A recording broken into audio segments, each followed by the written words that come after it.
নমস্কার বন্ধুরা, কেমন আছেন আপনারা? আশা করি সবাই ভালো আছেন, সুস্থ আছেন। জয়া রান্না বান্নাতে আপনাদের সবাইকে স্বাগত। শীতকালের দিনে পাটিসাপটা খেতে কে না ভালোবাসে।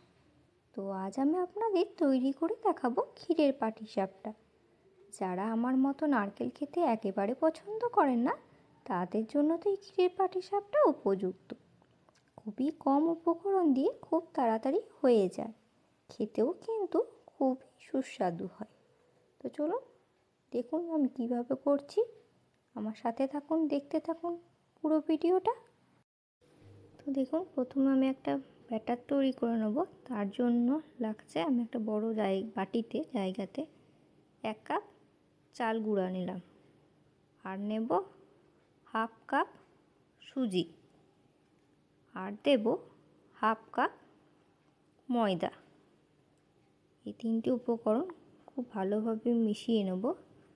আর এটা আমি জল দিয়ে মাখবো না, অল্প অল্প দুধ দিয়ে এই ব্যাটারটা গুলবো, ভালো করে গুলবো যাতে খুব স্মুথ হয় গোলাটা, কোনো রকম দানা দানা ভাব যেন না থাকে।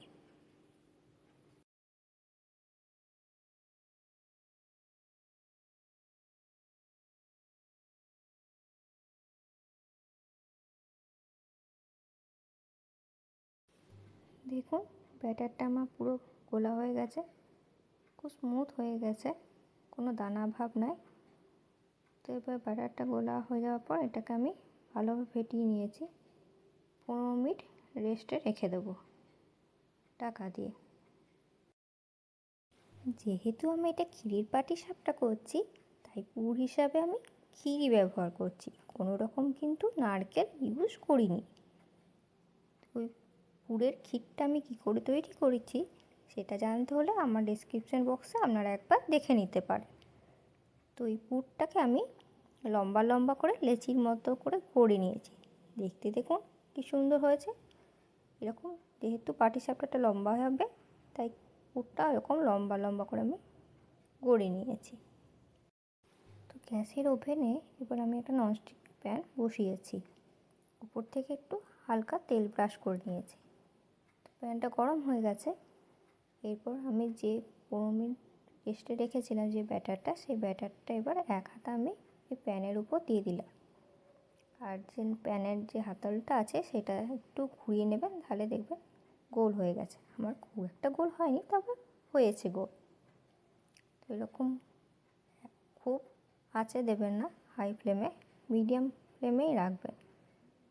তো এইরকম হালকা করে একদিক ভাজা হয়ে যাওয়ার পর আস্তে আস্তে করে উল্টিয়ে নেবেন। ওই পিঠটাও এরকমভাবে লাল করে ভেজে নেবেন। দেখুন কত সুন্দর লাল হয়ে এসেছে, কি সুন্দর কালারটা এসেছে না। এইভাবে এরকমভাবে উপর পিঠটা যেমন ভাজা হলো, ওরকমভাবে তলা দিকটা ওরকম করে আপনারা লাল করে একটু ভেজে নেবেন। তো দেখুন আমার দুদিকটা ভালোভাবে ভাজা হয়ে গেছে। এরপর ক্ষীরের যে পুরটা ছিল সেটা মাঝখানে আমি দিয়ে দিলাম, খুন্তি করে চাপা দিয়ে দিলাম, ভালো করে চেপে চেপে রোলের আকারে গড়ে নিলাম। লাল করে ভাজা হয়ে গেল। এরপর এটাকে আমি তুলে নেব। এইভাবে আমি বাকি পাটিসাপটাগুলো করে নেব। তো আপনারা যারা ভয় পাচ্ছেন বা ভয় পান যে উঠবে না তাওয়া থেকে বা ভেঙে যাবে, তারা একবার আমার মতো করে করে দেখবেন, ভাঙেও না, আর খুব সহজে তাওয়া বা চাটু থেকে উঠেও যায়। দেখুন দুদিকটা আমার ভাজা হয়ে গেছে। এরকম করে লাল করে ভেজে ভেজে তুলে নিয়ে সব পাটিসাপটাগুলো আমি তৈরি করে নিচ্ছি। তো দেখুন সমস্ত পাটিসাপটা পিঠেগুলো আমার তৈরি হয়ে গেছে। দেখতে কত লোভনীয় লাগছে, খেতেও কিন্তু খুবই সুস্বাদু হয়, নরম তুলতুলে হয়। আপনারাও আমার মতো করে একবার তৈরি করে দেখবেন বাড়িতে, আশা করি আপনাদেরও খুবই খেতে ভালো লাগবে। আর যদি ভিডিওটি ভালো লাগলে অবশ্যই একটা লাইক করে দেবেন। আর আমার এই চ্যানেলে আপনারা যদি প্রথমবার আসেন তাহলে অবশ্যই চ্যানেলটি সাবস্ক্রাইব করে নেবেন, তাহলে আমি যখনই কোনো নতুন ভিডিও নিয়ে আসবো তা সবার আগে আপনাদের কাছে এসে পৌঁছিয়ে যাবে। এবার আমি এই পাটিসাপটা পিঠের উপর থেকে দুধের ক্ষীরটা দিয়ে দেবো। এই দুধের ক্ষীরটা আমি কী করে তৈরি করেছি সেটা জানতে হলে আপনারা একবার আমার ডেসক্রিপশন বক্সটা চেক করে নেবেন। এই উপর থেকে এটা দিয়ে দেওয়ার ফলে কিন্তু খেতে আরও সুস্বাদু হয়ে যায়।